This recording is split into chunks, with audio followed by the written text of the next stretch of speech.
ये बहुत ही दुर्भाग्यपूर्ण है कि नागपुर में 6 लोगों का मृत्यु हुआ है और स्वाभाविक रूप से ये घटना के कारण निश्चित रूप में पूरी नागपुर की जनता को बहुत बड़ा दुख भी हुआ है, मुझे भी हुआ है।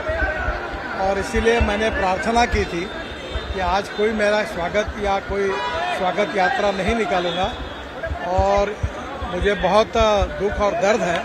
मैं मृतात्मा जो है उनके प्रति संवेदनशीलता व्यक्त करता हूं और भगवान उनकी आत्मा को शांति दे, ऐसी प्रार्थना करता हूं। सर, आपको एक मंत्रालय लेना क्या अभी तो अच्छा काम करेंगे।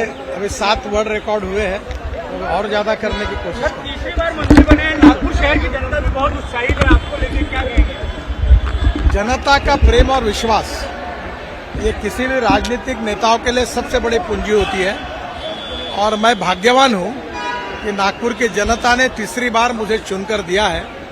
मैंने कभी जात, पंथ, धर्म, भाषा और सेक्स के आधारित कोई राजनीति नहीं की। सबका साथ, सबका विकास, सबका प्रयास, इसी बात पर काम किया और मैं ये मानता हूं कि नागपुर की जनता मेरी है और मैं नागपुर का हूं और नागपुर की जनता का प्रेम मैं कभी भूल नहीं सकता। पर इस जो प्रेम और विश्वास जताया है उसके लिए जनता की जो भी अपेक्षा है वो अभी तक जितना काम है उससे ज्यादा अच्छा काम करके पूरी करने की मैं कोशिश करूंगा। सर, मंत्रालय आपने मांगा है, मंत्रालय अंतर्गत विशेष प्लान अभी वो बाद में बताएंगे। तो शशि कपूर को अमिताभ बच्चन बोलता है कि मेरे पास बिल्डिंग है, गाड़ी है, कार है, ये है, वो है, तुम्हारे पास क्या है? तो शशि कपूर बड़े इससे इमोशनली कहता है मेरे पास माँ है। वैसे मैंने उनको माँ को वैसे ही कहा। उस समय दीवार, मैं भी अमिताभ बच्चन को परसों दिन भर साथ थे तो मैं उनको कह रहा था कि आपका जंजीर की फाइट, मैं उस समय 3rd क्लास में पिक्चर देखता था, यानी उस कैटेगरी में था कि सिनेमा सामने से और नाटक पीछे से। तो मैं बोला अमिताभ जी, वो जंजीर में प्राण के साथ आपकी फ्लाइट अभी भी भूला नहीं हूं। और 3rd क्लास में बैठकर सीटियां बजा बजा कर एंजॉय करते थे, क्या मजा आती थी।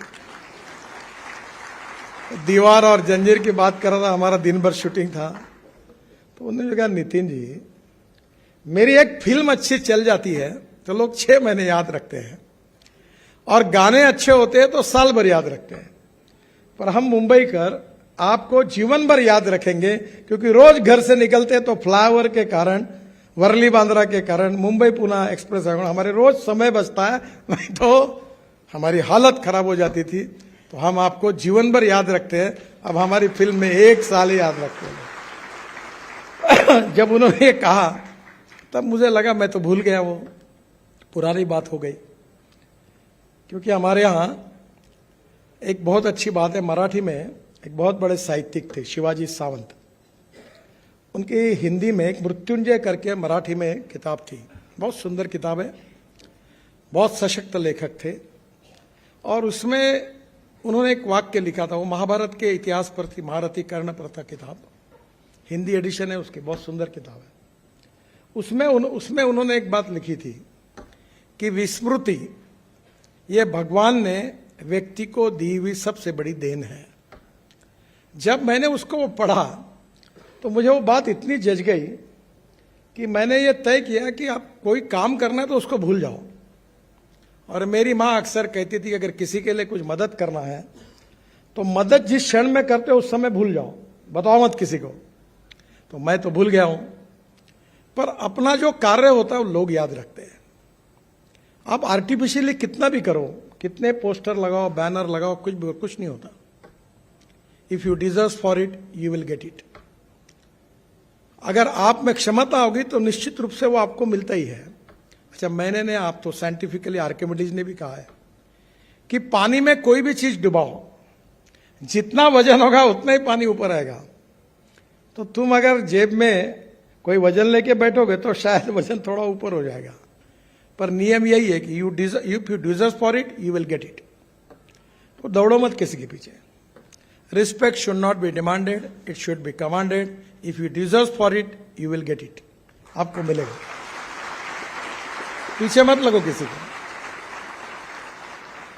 और इसलिए आपका अब जीवन जो है, हमारे प्रधानमंत्री जी ने कहा है कि आत्मनिर्भर भारत, $5 ट्रिलियन इकोनॉमी, वर्ल्ड की तीसरी बड़ी अर्थव्यवस्था, ये किसके भरोसे होगा?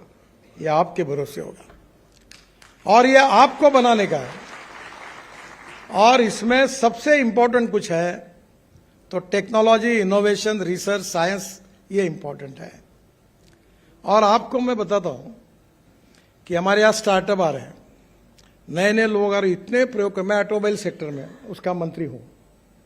मैंने अभी मर्सिडीज की एक कार लॉन्च की इलेक्ट्रिक की, तो जर्मनी से जो चेयरमैन आए थे मुझे बता रहे थे कि इसके बाद हम केवल इलेक्ट्रिक गाड़ियां बनाएंगे। अब एलएनजी का एक ट्रक मैंने चाकण में ब्लू एनर्जी का ये किया, जो एक समय 1600 किलोमीटर चलता है, डीजल की तुलना में 50 मीटर कॉस्ट बच जाती है।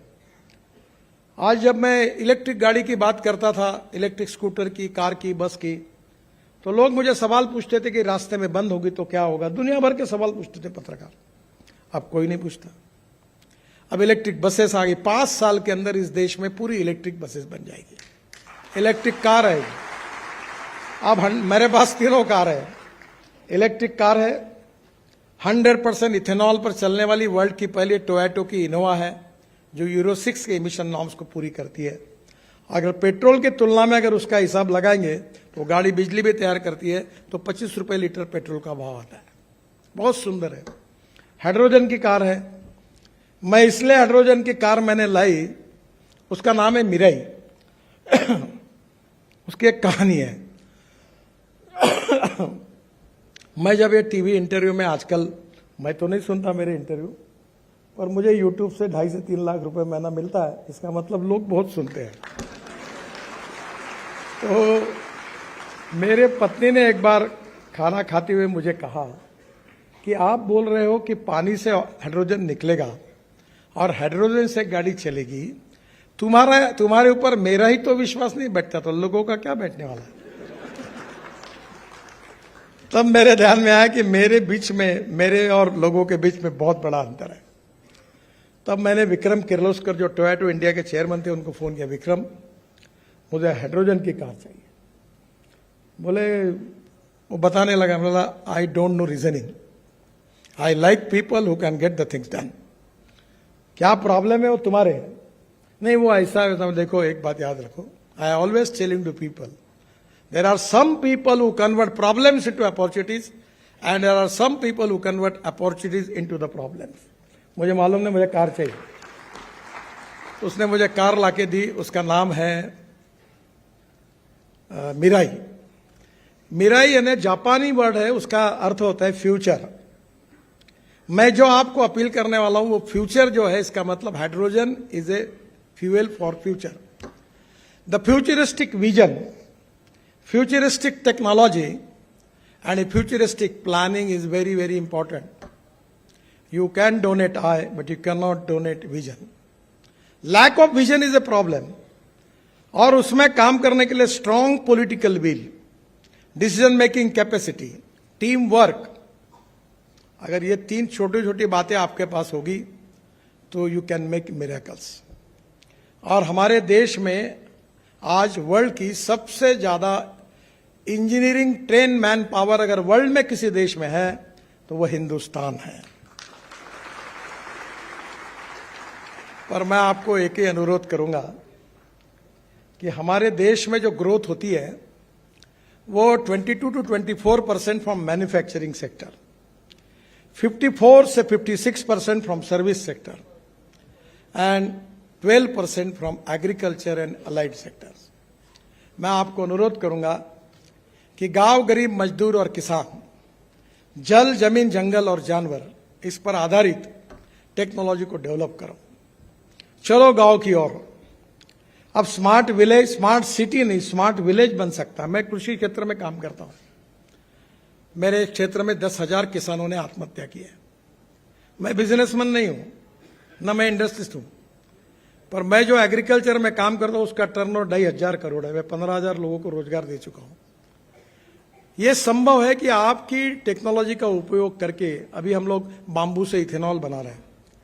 अभी जो बात हुई पानीपत में, मैंने पीछे पढ़कर, हमने एक बड़ा इंडियन ऑयल ने उद्योग शुरू किया है कि जो परली जलाते, जिसके कारण दिल्ली में बहुत प्रदूषण होता है, परली से 1 lakh litre ethanol 150 ton biobitumen और 76,000 ton per year bio aviation fuel, sustainable aviation fuel, हवाई ईंधन तैयार होता है।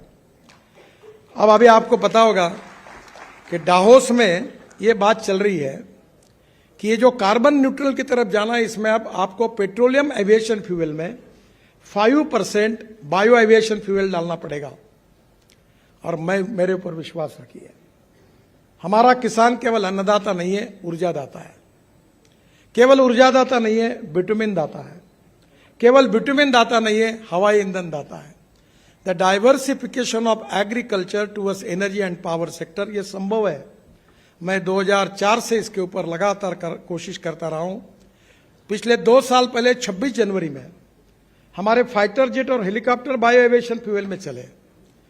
फिर हमने स्पाइस जेट का एक हवाई जहाज देहरादून से 50% बायो एविएशन फ्यूल डाल के दिल्ली लाया। तो जो स्पाइस जेट के मालिक थे, मेरे मित्र, वो कहते थे अगर हवाई जहाज बिगड़ गया तो क्या होगा।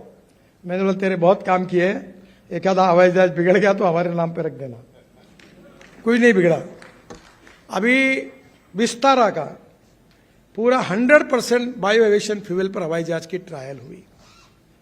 हमारे देश का विकास करना है तो इंपोर्ट को कम करना होगा और एक्सपोर्ट को बढ़ाना होगा। हम 16 लाख करोड़ का फॉसिल फ्यूल इंपोर्ट कर रहे हैं। मैंने केवल मेरे क्षेत्र की बात की है, बाकी क्षेत्रों में भी ऐसी बहुत से भी है। आपके मेडिकल डिवाइसेस है। मैंने विशाखापट्टनम में एमएसएमई के मंत्री होता था, तब एक मेडिकल डिवाइस पार्क शुरू किया।